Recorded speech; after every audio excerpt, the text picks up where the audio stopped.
Pulling up to a set of red traffic lights as usual. Nothing out of the ordinary doing that. But these are not a normal set of traffic lights. There's no junctions left or right immediately. The road is wide enough for two vehicles to pass safely. And the junction that it does relate to is a T-junction 500 feet down the road.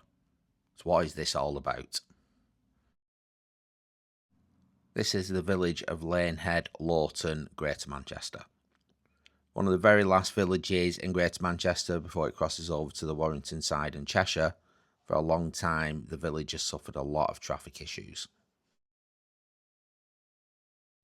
Just outside the village, the East Lancs runs from Manchester to Liverpool at this major crossroads here. And a lot of the traffic comes off the Lancs through the village and heads down to the M6 or the M62. Also carrying a lot of traffic heading to the Warrington area, this is Winwick Lane, and this road leads you straight directly down to Warrington and the motorways. Looking at Google Maps to give you an idea of the area, you can see how many roads actually meet up at Lanehead. So we've got the East Lancs running left to right in the middle of the picture. We've got Winwick Lane running from the centre of the picture downwards towards Warrington, etc. Then zooming out on Google Maps, you can see Lanehead in the middle top of the picture there, with Winwick Lane running down the centre, leading to the M6 and the M62 and Warrington. Over the years, a few things have been tried to reduce the traffic going through the village. This is one of the signs on the East Lancs westbound towards Liverpool. You can see where some of the signs have been covered over. Previously, on the bottom left-hand corner, it was encouraging drivers to turn left through Lanehead to head to the M6 South. This has been modified, and they're trying to encourage all drivers to follow the road ahead to Haydock Island following this route here, and then dropping down southbound onto the motorway.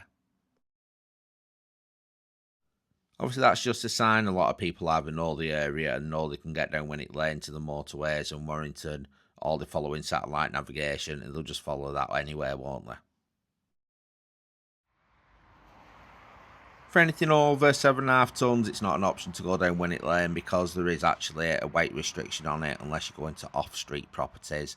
So again, this is on the westbound East Lancs, and you can see the restriction sign there, pre-warning drivers to go straight ahead to Haydock Island.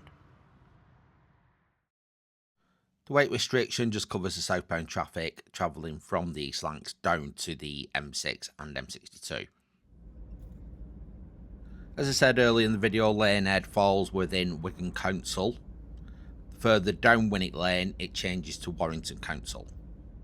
Wigan put in the southbound restrictions for the HGVs, anything above 7.5 tonne, but Warrington couldn't agree with Wigan on that one, so northbound they are still allowed to travel through Lanehead. Putting in a northbound weight restriction at the border of Wigan Council is not an option because there's nowhere for the HGVs to turn round.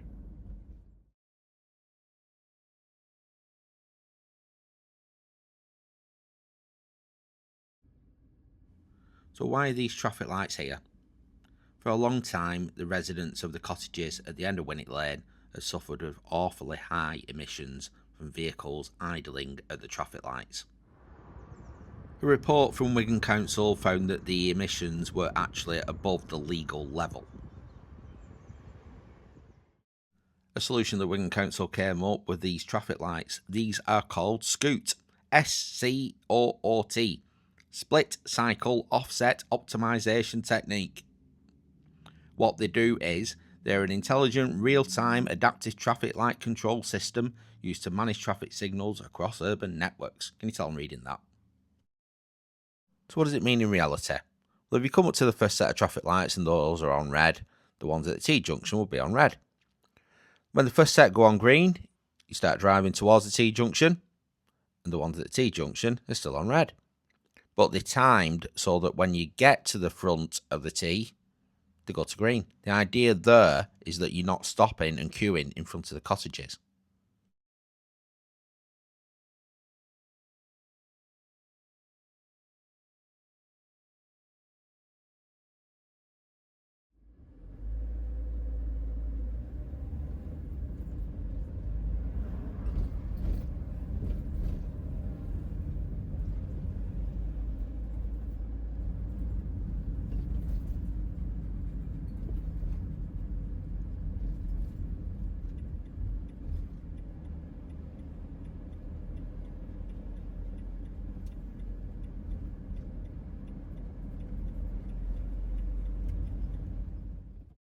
At busier times, traffic can still be held at the T-junction lights, but you can see on the picture here we had 4 cars queuing before the queue from the first set joined them.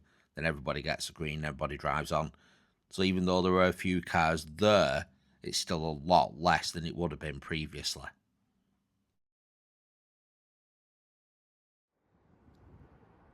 The upgrade to the scoot lights also included pedestrian facilities being upgraded, with the tactile pavings put in and push buttons for the pedestrian crossings. So a pretty simple solution for a big problem. Now, this is the first time I've ever seen a situation like this. If anybody has got anything similar in their local area, can you leave it in the comments for me, please? Because I'd be interested to find out.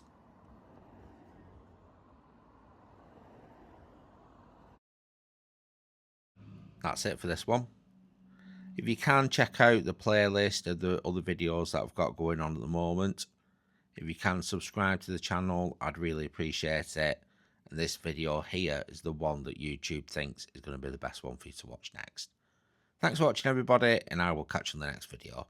Thanks, everyone.